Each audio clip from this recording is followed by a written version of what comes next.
예레미야 38장 1절에서 13절까지 말씀을 살펴보도록 하겠습니다. 예레미야는 계속하여 유다 멸망에 대한 메시지를 담대하게 전합니다. 사람들은 각기 다른 반응을 보이는데요. 종교 지도자들뿐 아니라 정치 지도자들까지 예레미야를 죽이려고 합니다. 구스인 에벤멜렉은 왕에게 예레미야의 구원을 간청하여 구덩이에 갇혀 죽을 위기에 직면한 예레미야를 꺼내게 됩니다. 1절에서 4절은 예레미야의 처형을 요구하는 고관들입니다. 4명의 고관들은 예레미야의 선포를 인용하여 3가지를 강조합니다. 첫째, 이 성에 머무는 칼과 기근과 전염병에 죽으리라 라는 겁니다.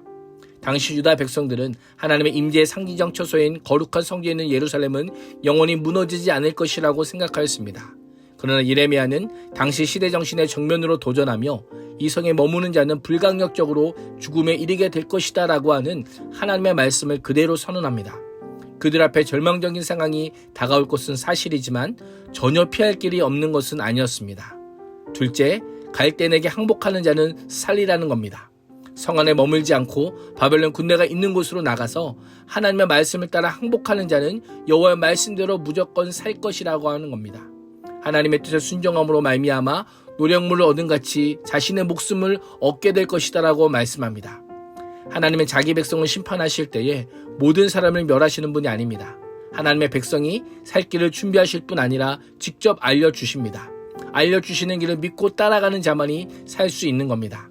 그래서 예수님께서도 내가 곧 길이요 진리요 생명이니 나로 말미암지 않고는 아버지께로 올 자가 없느니라 라고 하는 친히 구원의 길을 준비하시고 예비하시고 알려주신 것입니다.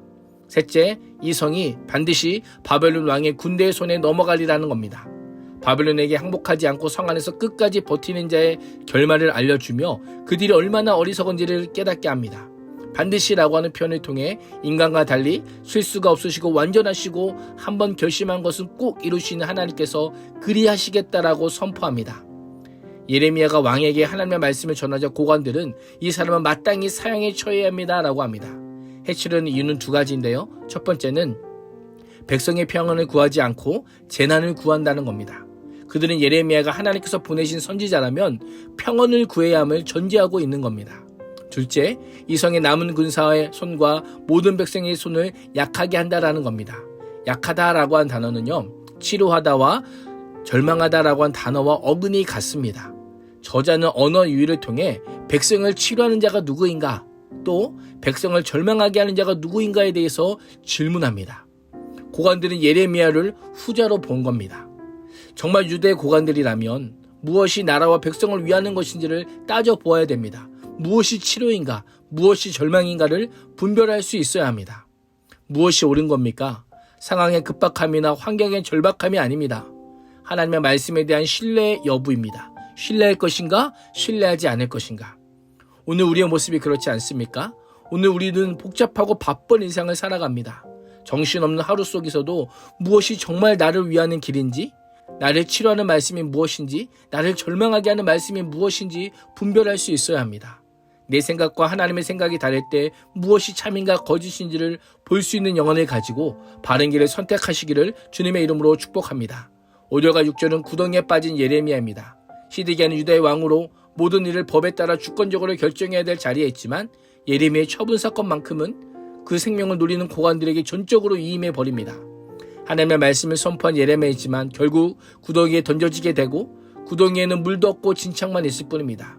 목마름과 배고픔과 외로움 뿐입니다.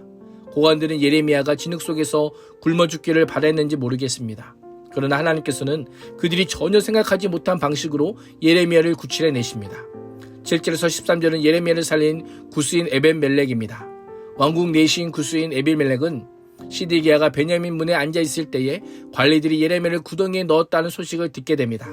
그때 에벤멜렉은 고관들이 예레미야에게 한 모든 일은 악하다는 사실을 왕에게 용기 있게 피력합니다. 그는 성중에 떡이 떨어졌다고 말하며 예루살렘에서 사람이 더 이상 버티기 힘듦을 묘사합니다.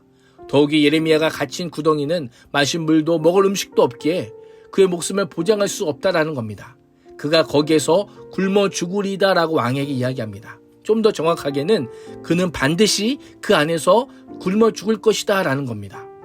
언약 관계를 가진 유대인 지도자들인 고관들은 하나님을 두려워하지 않고 예레미야를 죽이려 한다면 이방인이요 심지어 예배에 참석할 자격이 없는 내시인 에벤멜렉은 예레미야를 위해 탄원하고 구출하고자 합니다. 그는 하나님과 하나님의 사람인 예레미야를 살리기 위해 동분서주합니다. 이러한 모습은 한 사람의 소속이나 그 위치가 꼭 바른 신앙과 연결되지 않는다는 사실을 잘 보여주고 있습니다. 아무리 종교 지도자들이라도 정치 지도자들이라 해도 하나님의 말씀에 신실하게 응답하지 않으면 옳지 못한 행동을 할 수 있습니다. 그리스도인으로 지금 내 삶의 자리에서 어떻게 하나님께 응답하고 계십니까? 하나님과 어떤 관계를 유지하고 있습니까? 시드기야는 에벤멜렉의 말을 듣고 예레미야를 구덩이에서 끌어내라는 명령을 합니다. 고관들의 말을 순수히 들어준 왕은 이번에도 풀어주자는 에벤멜렉의 말도 곧장 들어줍니다. 한 나라의 왕으로 무책임하게 행동하는 이유가 무엇입니까? 두 가지로 생각해 볼 수 있습니다. 하나는 당시 시드기야가 정치적인 힘을 발휘하지 못했기 때문일 수 있습니다. 백성들과 정치 세력에 힘입어 왕이 된 게 아니라 바벨론의 꼭두각시로 왕위에 앉혀졌기에 국가가 위기에 처할수록 고관들을 통솔하기 힘들었을 겁니다. 정치 실세인 고관들의 요구를 거부할 수 없었던 겁니다. 다른 하나는 예레미야가 하나님의 선지자임을 알기에 자신의 손으로 처분한다면 그로 인한 징계를 받을 수 있다고 생각했을 겁니다. 시드기야는 고관들에게 어떤 말도 하지 못하고 이로 인해 예레미야는 왕의 아들 말기의 구덩이에 던져지게 된 겁니다. 시드기야가 무능한 지도자이지만 더 심각한 것은 하나님을 향한 믿음이 없습니다. 말씀도 믿음도 없기에 그 중심이 없이 들리는 소리에 따라 움직일 뿐입니다. 예레미야를 죽이려는 유대 고관들과 예레미야를 구출한 이방인 내시와 무능한 시드기야의 모습을 보십시오. 어떤 소리에 귀를 기울이냐에 따라 전혀 다른 행동을 취하게 됩니다. 오늘 하루도 하나님의 말씀에 귀 기울임으로 일상 속에서 바른 결정과 바른 선택을 할 수 있기를 주님의 이름으로 축복합니다. 기도하겠습니다. 하나님, 오늘 하루도 주 안에서 믿음의 근력을 가지고 바른 길, 주의 길을 선택하게 하여 주옵소서. 예수님의 이름으로 기도합니다. 아멘.